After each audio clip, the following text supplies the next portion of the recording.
여러분, 이사야 선지자는 이스라엘이 그들의 죄악으로 인해서 장차 하나님의 징계를 받게 되지만, 그러나 하나님은 그들을 멸망시키는 것이 아니라 그들을 회복시키시고 다시 살아나게 하시는 것이 바로 하나님의 뜻임을 선포하고 있습니다. 여러분, 오늘 14절 말씀 우리 같이 읽겠습니다. 너희의 구속자여 이스라엘의 거룩하시니 여호와가 말하노라. 너희를 위하여 내가 바벨론에 사람을 보내어 모든 갈대아 사람에게 자기들이 안락하던 배를 타고 도망하여 내려가게 하리라. 여러분, 하나님은 장차 하나님께서 이루어 가실 새 일을 약속하고 있습니다.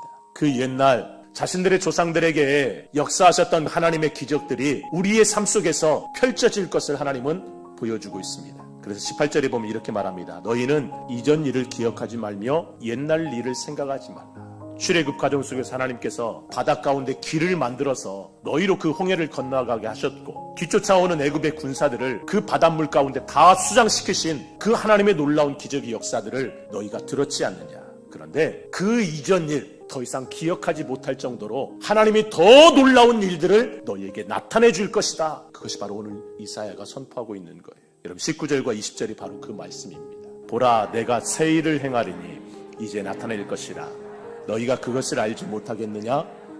반드시 내가 광야의 길을 사막의 강을 내리니 장차 들짐승 곧 승냥이와 타조도 나를 존경할 것은 내가 광야의 물을 사막의 강들을 내어 내 백성 내가 택한 자에게 마시게 할 것입니다. 아멘.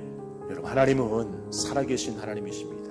이스라엘 백성들이 과거 자기 조상들에게 역사하셨던 그 하나님의 은혜를 귀로만 들었어요. 그런데 그 하나님의 역사가 너희들에게도 나타날 것이라는 거예요. 강력한 새 일을 행하시는 하나님의 은혜가 너희에게 경험되어질 거라는 거예요. 사랑하는 성도 여러분, 하나님은 이 시대 하나님의 자녀된 우리들을 위해서 바다의 길을 내기도 하지만 사막의 길을 내고 강물이 흐르게 하시는 분이라는 거예요. 새 일을 행하시는 하나님이십니다. 그 하나님께서 우리에게 요구하시는 것은 너희가 내 백성답게 살아라. 내 자녀답게 거룩한 삶을 살아라.